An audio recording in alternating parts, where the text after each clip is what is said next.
This is a Bartack machine, 1852, heavy duty machine. As you see, you use a thread, it's a B69 or B46 heavy duty nylon thread, and you can sew anything you want on heavy.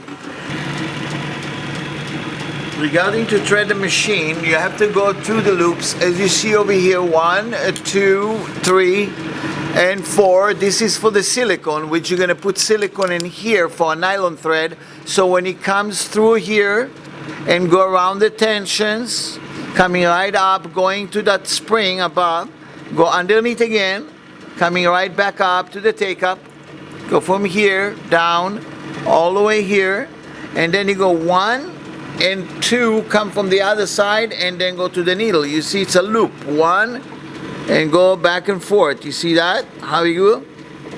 Right there, you see it. And then go to the needle. And when you put silicone, so that's mean he cools the needle, and every time the machine go fast.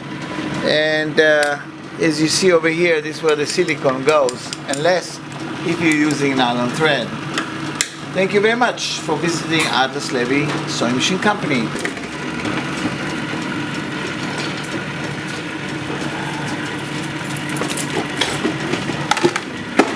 Okay, ready to go.